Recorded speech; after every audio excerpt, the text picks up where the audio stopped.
শুরুতে আনন্দের সংবাদ। বিখ্যাত মেডিকেল জার্নাল ল্যান্সেটে পুতুলের বিরুদ্ধে দুদকের অভিযানের খবর। এটা একটা বিগ নিউজ।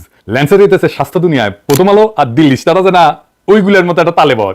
এরা ন্যারেটিভ তৈরি করলে খবর হ্যাজ সারা দুনিয়ার স্বাস্থ্য সার্কেল রেডি হইতেছে এখন পুতুলের বিরুদ্ধে। এই দেশে পার্টি সং হবে, পার্টি সং এক্ষুনি দেখ। এখন লেখা লিখবেন ব্যবহার করবে গত 5 আগস্ট ক্ষমতা ছাড়তে বাধ্য হয়েছিলেন শেখ হাসিনা। তবে ক্ষমতা ছাড়ার আগে ওই আন্দোলন দমাতে নানাভাবে চেষ্টা করেছিলেন তিনি। আওয়ামী লীগ ও তার অঙ্গ সংগঠনের নেতাকর্মীদের যেমন কঠোর নির্দেশনা দিয়েছিলেন, তেমনি আইন শৃঙ্খলা বাহিনীর প্রতি ছিল তার কঠোর নির্দেশনা। হাসিনা এসব নির্দেশনা দিয়েছিলেন অনেকটা প্রকাশ্যেই। শেখ হাসিনা দেশ ছাড়ার পর একে একে বেরিয়ে আসছে তার আন্দোলন দমানোর নানা অতৎপরতার চাঞ্চল্যকর তথ্য। দেশে নাকি নারীরা খুব নির্যাতিত হচ্ছে, নারীদের উপরে নাকি নির্যাতন এখন অন্যান্য যে কোনো সময়ের তুলনায় বেশি করা হচ্ছে। মির্জা ফখরুল ইসলাম আলমগীর সাহেব আজকে এই বক্তব্যটি পাঠিয়েছেন গণমাধ্যমের কাছে। কেন উনি হঠাৎ করে গণমাধ্যমের কাছে বাংলাদেশে নারী নির্যাতন হচ্ছে এই কথাটি পাঠালেন? তিনি কি এটা ডোনাল্ড ট্রাম্পের কাছে বিচার দিলেন নাকি জাতিসংঘকে অবগত করলেন?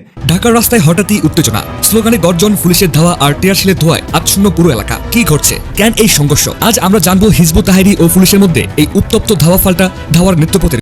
নারী নিগ্রহের বিরুদ্ধে নারীরা যদি ঘর থেকে বাইরে হতে ভয় পায়, তাহলে মনে রাখেন বাংলাদেশে ইন্ডিয়ার রাজত্ব শুরু হয়ে গেছে। তাহলে কারা বাংলাদেশে হাসিনার অসমাপ্ত কাজ সমাপ্ত করে দিতে চায় তাদের সিনে রাখবে। এই জুলাই আগস্ট বিপ্লব ধ্বংস হইয়া যেত, আমরা সফলই হইতে পারতাম না যদি নারীরা রাস্তায় নেমে না আসতো। বাংলাদেশ ইসলামী ছাত্র শিবির এত টাকা কোথা থেকে আসে? ছাত্র দলের সাধারণ সম্পাদক নাসির উদ্দিনের এমন প্রশ্নের জবাবে শিবিরের টাকার উৎস সম্পর্কে জানিয়েছেন জবি শিবিরের সেক্রেটারি মোহাম্মদ সিরাজুল ইসলাম। আসসালামু আলাইকুম প্রিয় দর্শক, বাংলাদেশের রাজনৈতিক প্রেক্ষাপট বা রাজনৈতিক পরিস্থিতির উপর বিশ্লেষণ করে আপনাদের সামনে কিছু গুরুত্বপূর্ণ ভিডিও ফুটেজ নিয়ে হাজির হয়েছি। এমনকি দর্শক, আমি আশা করছি যারা ভিডিওটি অন করেছেন তারা ভিডিওটি না টেনে সম্পূর্ণ মনোযোগ সহকারে দেখবেন, তাহলে এই ভিডিওর মূল রহস্য বা আসল ঘটনাগুলো জানতে বা বুঝতে পারবেন। তো প্রিয় দর্শক, আমি আর বেশি কথা বাড়াবো না, চলুন দেখে আসি আজকের সেই কাঙ্ক্ষিত ভিডিওগুলো। তবে তার আগে বলি, যারা এখনও চ্যানেলটি সাবস্ক্রাইব করেননি তারা সাবস্ক্রাইব করে পাশে থাকা বেল আইকনটি বাজিয়ে দিবেন, আর যারা ইতিমধ্যে সাবস্ক্রাইব করে রেখেছেন তাদেরকে অসংখ্য ধন্যবাদ। তো চলুন দর্শক, একটা লাইক দিয়ে আমরা ধারাবাহিকভাবে সকল ভিডিওর বিস্তারিত আলোচনা দেখে আসি। এখন লেখা লিখবেন ব্যবহার করবে গত 5 আগস্ট ক্ষমতা ছাড়তে বাধ্য হয়েছিলেন শেখ হাসিনা। তবে ক্ষমতা ছাড়ার আগে ওই আন্দোলন দমাতে নানাভাবে চেষ্টা করেছিলেন তিনি। আওয়ামী লীগ ও তার অঙ্গ সংগঠনের নেতাকর্মীদের যেমন কঠোর নির্দেশনা দিয়েছিলেন, তেমনি আইন শৃঙ্খলা বাহিনীর প্রতি ছিল তার কঠোর নির্দেশনা। হাসিনা এসব নির্দেশনা দিয়েছিলেন অনেকটা প্রকাশ্যেই। শেখ হাসিনা দেশ ছাড়ার পর একে একে বেরিয়ে আসছে তার আন্দোলন দমানোর নানা অতৎপরতার চাঞ্চল্যকর তথ্য। তিনি শেষ পর্যন্ত আন্দোলনকারীদের ওপর বল প্রয়োগের নির্দেশ দিয়েছিলেন, এমনকি গুলি করার নির্দেশনাও দেন তিনি। এদিকে হাসিনার হেলিকপ্টার থেকে গুলি করার নতুন একটি অডিও প্রকাশ করেছে বেসরকারি সংস্থা গার্ডিয়ান কাউন্সিল। তাদের ফেসবুক পেজে শুক্রবার দুপুর 12:50 ওই অডিওটি প্রকাশ করে। ওই অডিওটি এখন নেট দুনিয়ায় ভাইরাল। তবে হেলিকপ্টার থেকে গুলি করার শেখ হাসিনার দেওয়া নির্দেশের অডিওর বিষয়টি প্রথম সামনে আনেন বিশিষ্ট লেখক, অনলাইন অ্যাক্টিভিস্ট, ব্লগার, রাজনৈতিক বিশ্লেষক পিনাকি ভট্টাচার্য।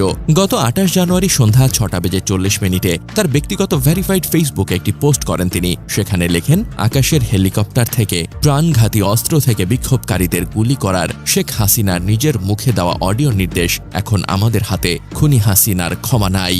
বলা হচ্ছে, ফাঁস হওয়া অডিওটি গত 19 জুলাইয়ের, যখন তুমুল আন্দোলন চলছিল ঢাকা সহ সারা দেশে। যেদিন বহু হতাহতের ঘটনা ঘটে, ওই দিনই আন্দোলন নিয়ন্ত্রণে জারি করা হয়েছিল কারফিউ। ফাঁস হওয়া এই অডিওতে শোনা যায় গোয়েন্দা সংস্থার একজন উচ্চপদস্থ কর্মকর্তাকে আন্দোলন দমাতে প্রাণঘাতী অস্ত্র ব্যবহার ও হেলিকপ্টার থেকে গুলি নির্দেশ দিচ্ছেন শেখ হাসিনা। একজন কর্মকর্তাকে আন্দোলনকারীদের ছবি দেখে রাতের মধ্যে ধরা যায় কিনা পরামর্শ চাইলে শেখ হাসিনা বলেছিলেন, ওটা না, র্যাব, ডিজিএফআই সহ সবাইকে নির্দেশনার কথা বলা হয়েছে, গুলি করে মেরে ফেলো।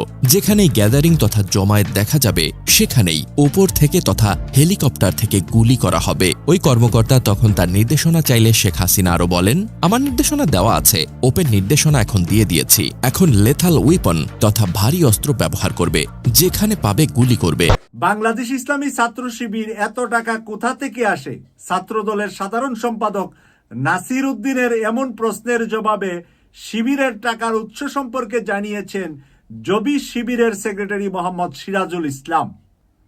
পরে পাল্টা প্রশ্ন করে ছাত্র দলের টাকার উৎস জানতে চেয়েছে তিনি। শুক্রবার 7 মার্চ এসব কথা বলেন জবি শিবির সেক্রেটারি। পরে সন্ধ্যা 7টার দিকে সামাজিক মাধ্যমে এ সংক্রান্ত পোস্ট দিতে দেখা যায়। তিনি বলেন, আমাদের কর্মীরা তাদের টিউশনে করা জমানো টাকা ছাত্র কল্যাণ ফান্ডে দান করেন। আমাদের মায়েরা তাদের গলার হার আমাদেরকে বিশ্বাস করে দিয়ে দেয়। শিবিরের জবি জাহাঙ্গীরনগরের সেক্রেটারি বলতেছে। জবি সেক্রেটারি আরো বলেন, আমাদের কোনো ব্যক্তিগত আয় নেই, কোনো ব্যক্তিগত ব্যয়ও নাই, ব্যক্তিগত আয়ও নাই, কোনো ব্যক্তিগত ব্যয়ও নাই। আমাদের যা আয় যা ব্যয় সবই সংগঠনের জন্য নিবেদিত। যত আয় আছে যত ব্যয় আছে সবই দলের জন্য, তাদের সংগঠনের জন্য। যারা আমাদের নিয়ে প্রশ্ন করেন তাদের অনুরোধ করব, বুকে হাত রেখে আল্লাহকে সাক্ষী রেখে বলেন, আপনার দলের টাকা কোথায় থেকে আসে? নারী নিগ্রহের বিরুদ্ধে নারীরা যদি ঘর থেকে বাইরে হতে ভয় পায়, তাহলে মনে রাখেন বাংলাদেশে ইন্ডিয়ার রাজত্ব শুরু হয়ে গেছে। তাহলে কারা বাংলাদেশে হাসিনার অসমাপ্ত কাজ সমাপ্ত করে দিতে চায় তাদের চিনে রাখবেন। এই জুলাই আগস্ট বিপ্লব ধ্বংস হইয়া যেত, আমরা সফলই হইতে পারতাম না যদি নারীরা রাস্তায় নামে না আসতো। তখন তো ভাইরা ওই নারীর ওড়নার নিচে লুকে জান বাঁচেছিলেন। কোন নারী বুক দিয়া তার ভাইদের ঠেকায় নাই? এই নারীরাই বিরান রাজপথে ভাইয়ের লাশ কাঁধে নিয়া মিছিল কইরা আমাদের বিবেককে জাগাইছে। দেখেন,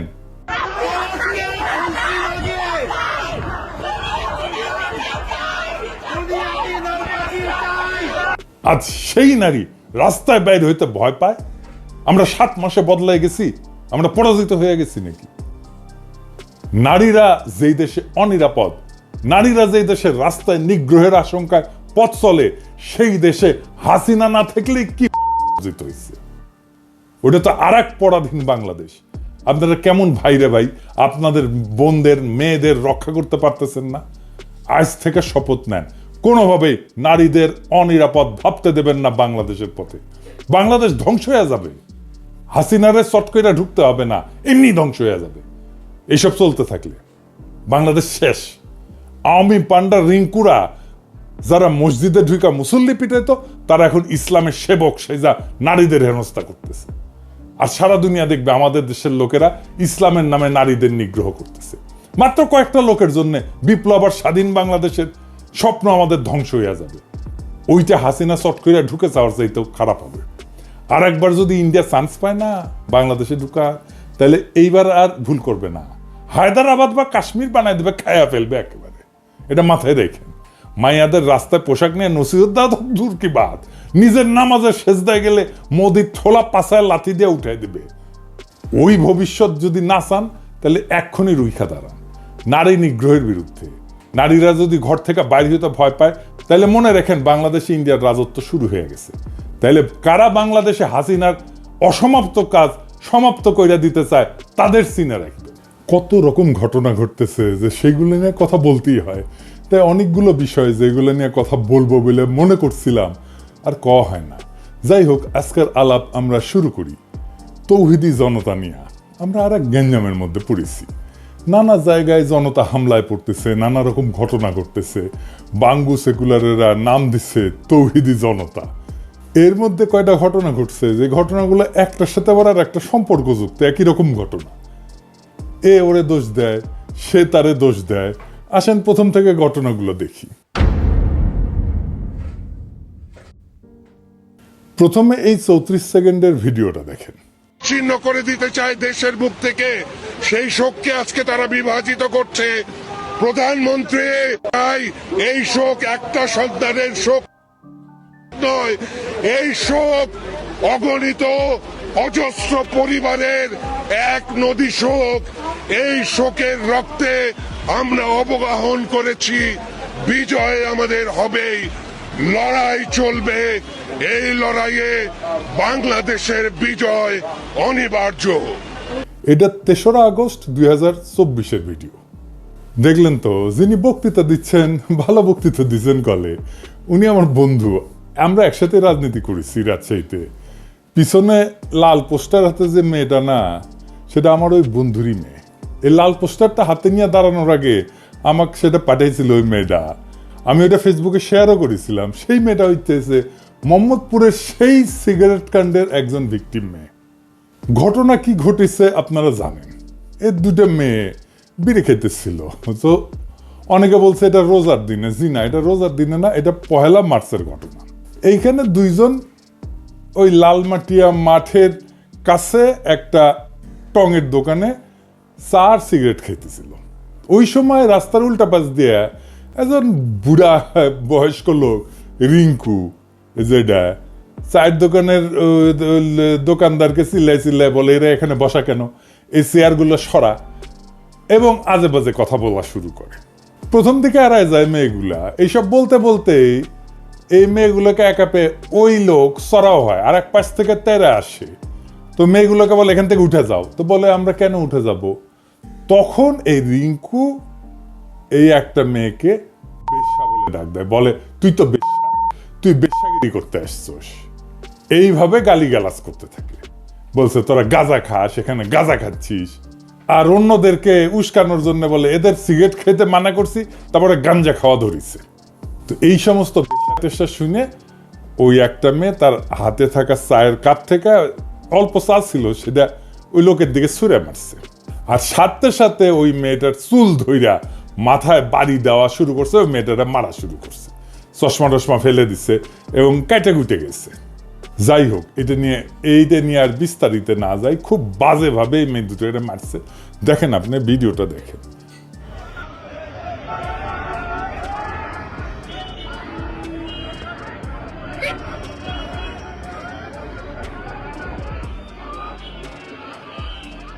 তারপরে মেয়েদের গার্জেন টার্জেন চলে আসে, কিন্তু এই গার্জেনদের সামনে এদেরকে মারা হয়, থানায় টানায় নিয়ে যাওয়া হয়। এবং থানার মধ্যে ঢুকিয়া আবার থ্রেট দেয় যে জেলের ভাত খাওয়াবে। 3-4 ঘন্টা থানার মধ্যে কিন্তু ওরা আটকাছিল। এবং আপনারা দেখছেন ভিডিওতে মেয়েগুলোকে খুব জঘন্যভাবে পিটানো হয়েছে। শুরুটা করছে এই রিঙ্কু নামের লোকটা। রিঙ্কু কে? সে আগে জাহাঙ্গীর কবির নানকের লেসপেন্সার ছিল, এখন একটা দল করে, আর নাম কইলাম না আর কি সেই দলের। আচ্ছা ধরেন মেয়ে দুইটা খুবই খারাপ কাজ করেছে, সিগারেট খেয়েছে। তো রিঙ্কু তো বুড়া বেডা, বাল পাইকে তো তালতলায় গেছে। ওই মেয়ে দুটা তো তার মেয়ের বয়সী, ধরলাম তার শাসন করার অধিকার আছে। শাসন কি বেশ্যা বলে করা যায়? আপনার মেয়েরে কেউ বেশ্যা বললে আপনি ছেড়ে দিবেন, মেনে নিতেন? আচ্ছা বলেন, আমাদের সমাজে তো আমরা নৈতিকতা শিখি কোথায়? বাসায় শিখি অবশ্যই, কিন্তু সমাজের মুরব্বী যারা আছেন, ধরেন মসজিদের ইমাম, মুয়াজ্জিন, মাদ্রাসার শিক্ষক, বা ধরেন পাশের বাড়ির চাচা, মামা, খালা, ফুপা, এরাই তো আমাদের শাসন করেন, তাই না? আমাদের দেখে রাখেন পাড়া মহল্লায়। ওনারা তো শাসন করে, কোনোদিন কখনো কাউকে বেশ্যা শাসন করছে? করে না। আপনি চিন্তা করেন, আপনি যদি সম্মানের মুরব্বী হন, তাহলে মসজিদে তো আপনারা দেখলেই সিগারেট লুকাবে। তারপরে যদি শাসন করতে হয় তাহলে তো তার সিস্টেম আছে, তাই না? পবিত্র কোরআনে বলছে যে আপনার প্রতিপালকের পথে আহ্বান করেন প্রজ্ঞা এবং সদুপদেশ দিয়ে, এবং তাদের সাথে উত্তম পন্থায় বিতর্ক করেন। জোর কইরা না, বরং ভিন্ন মতের সাথে ডিল করতে বলা হয়েছে 3 ভাবে। 1 নম্বর হইতেছে হিকমা বা প্রজ্ঞা দিয়া, 2 নম্বর হইতেছে মওয়াইজা বা উপদেশ দিয়া, 3 নম্বর হইতেছে জিদাল বা সুন্দর পদ্ধতিতে বিতর্ক কইরা। প্রিয় দর্শক, আমি আশা করছি ভিডিওটি সম্পূর্ণ মনোযোগ সহকারে দেখেছেন। সেই সাথে ভিডিও সম্পর্কিত কোনো তথ্য বা মতামত থাকলে কমেন্ট বক্সে জানিয়ে যাবেন। আজকের মতন এখানে শেষ করছি। ফিরে আসছি আগামী দিনে অন্য কোনো টপিকস নিয়ে। সে পর্যন্ত ভালো থাকবেন। আল্লাহ হাফেজ।